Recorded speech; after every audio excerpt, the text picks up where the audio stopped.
right, Shalom. We the Hebrew Israelites come in and week out to prophesy the downfall of America and to let you blacks, so-called blacks, natives, and Latinos know that y'all are a true seed of Israel, okay? First and foremost, we want to give all praise and honor and glory to our power, Yahweh, Ba'ashem, Yahweh Shah, Ba'ashem, Rakah Kadash. Double honors to the Apostle and Elder Great Millstone. Peace and blessings to you, Akims, pushing this truth throughout the four winds in sincerity, giving our diligence, all right? Today we're going to go into trusting in Yahweh, Ba'ashem, Yahweh Shah, and not being ashamed of the gospel, okay? Because a lot of times, say you doing these works on the highways and hedges, and you might see somebody that you went to school with, or you might see a family member, you know what I'm saying? Do you pull your sword back then? You know what I'm saying? Or do you continue on with the works? You know what I'm saying? You can't be ashamed of both sides. You know what I'm saying? No matter who comes out while you bringing this out. This is your job. This is what you were set up to do. So by this being your job, and this being what you were set up to do, you got to do it with all your might. Okay? Somebody let me get Jeremiah 17, 7 and 8, and Romans 1, 16 and 17. Jeremiah 17, yeah, precept. Go ahead, bring it out. All right, this is Luke chapter 10, verse 16. He that heareth you heareth me. Right. And he that despiseth you despiseth me. Right. And he that despiseth me despiseth him that sent me. Right. All right. Basically going to, all right, don't be ashamed of the Lord. You despising the Lord. The scripture say that you deny him, he gonna deny you in front of his Father. Right. Don't be ashamed of the Lord. Right. Don't be ashamed of his good news. Why would you be ashamed of the news that's gonna bring you to a kingdom that was originally given to you? You know what I'm saying? That's what the good news is. That's what the gospel is. All right? That's what the gospel is. Pass me that sign. The gospel was, the good news was that 1/3 and 144,000 out of these people would come back to being rulers of the planet. All right? That's the good news. Not for heathens or no one else, but that's the good news. You were brought down into captivity. You know what I'm saying? Our oppressors ruled over us. Now it's time for these people to wake their ass up out of sleep and get back in line. You know what I'm saying? And that's what we're out here to proclaim. All right? Whether you hear or forbear, whether you believe it or not. All right? This is Isaiah 58 and 1.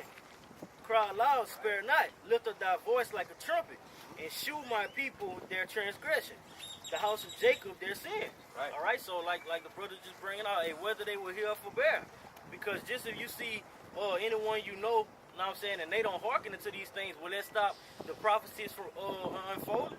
All right. Will they stop this word from going out throughout the four winds? No. Because guess what? Every individual that's on this planet has to be the condemned or woken up. Right. No?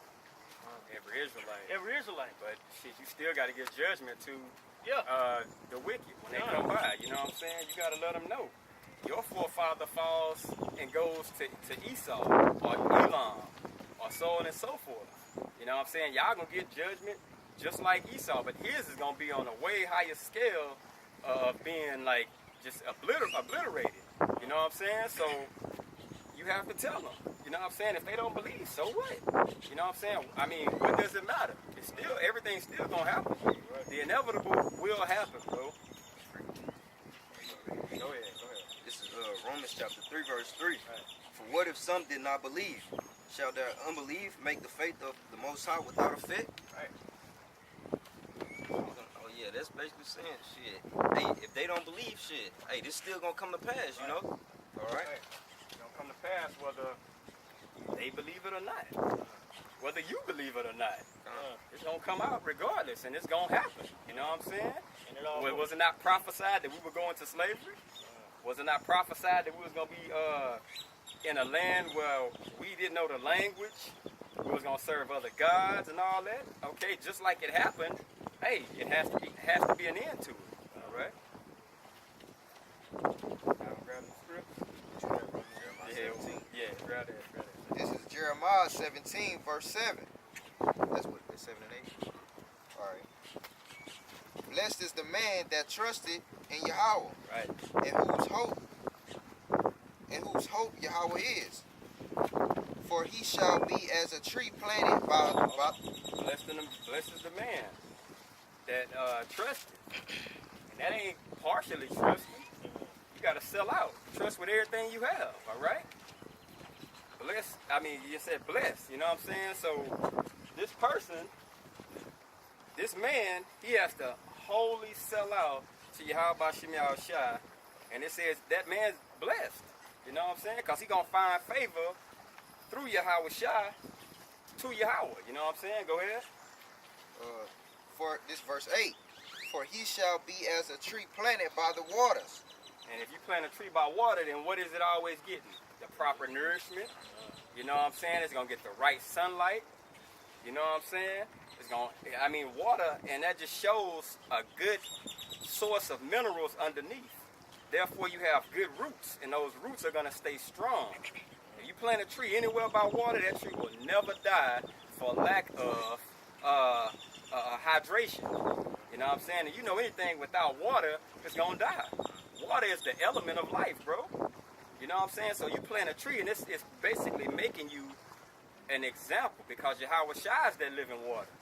So if you trust in him all the way, then you saying, hey, I want to constantly be by this water, and he's the original vine.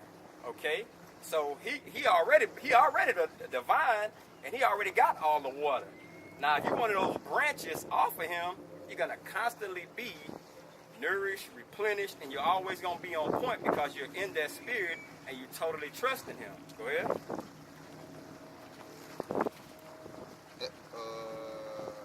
On point, And that spreadeth out her roots by the river, Right, and shall not see when he cometh. right. Because what?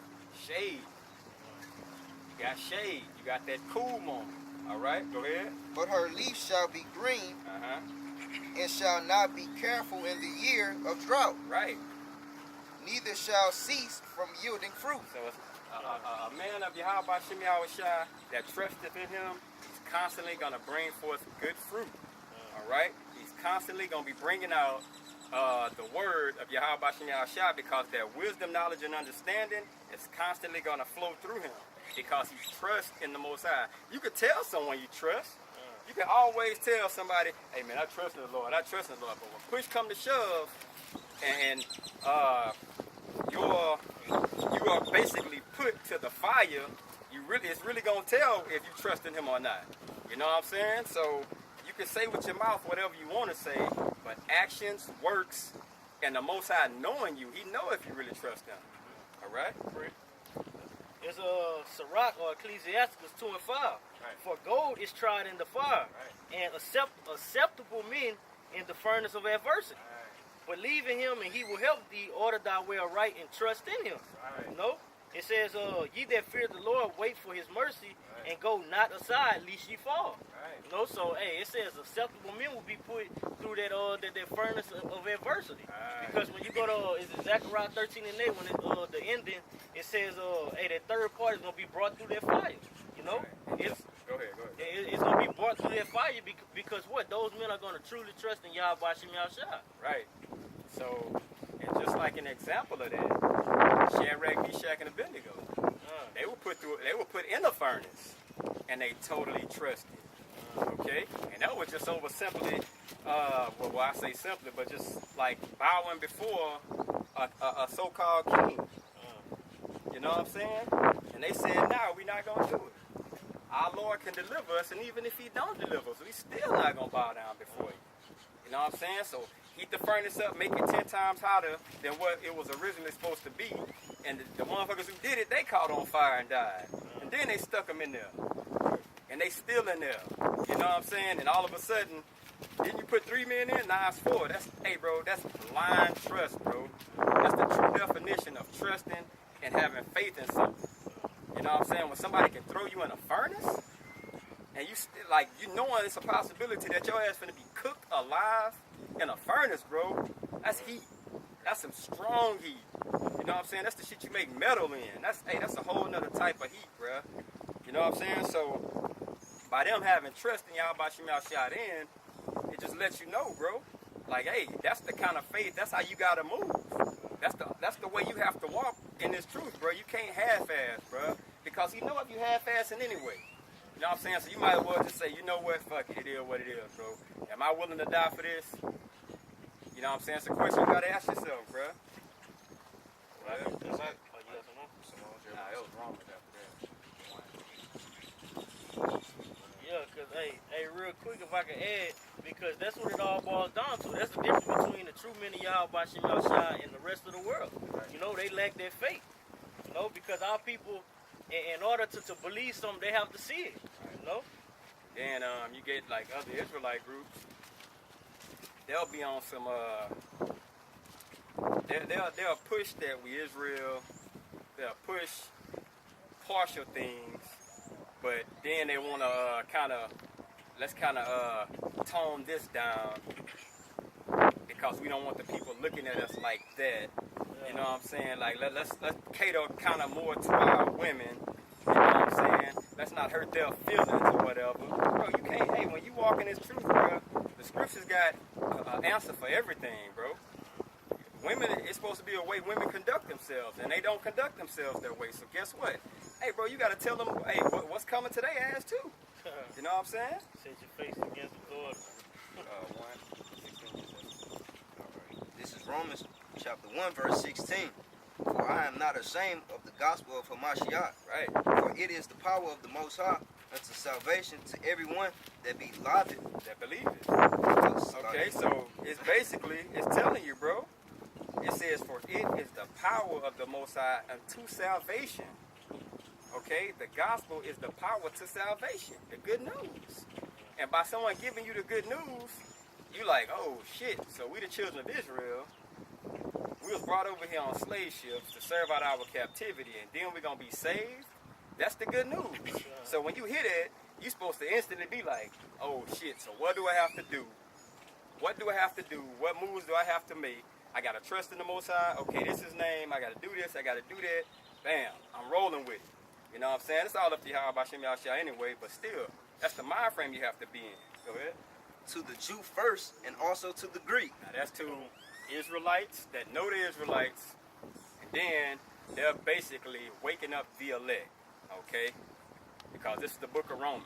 Romans was ruling then, plain and simple. So it wouldn't say to the Greeks, if the Romans ruling, they took down the Grecians.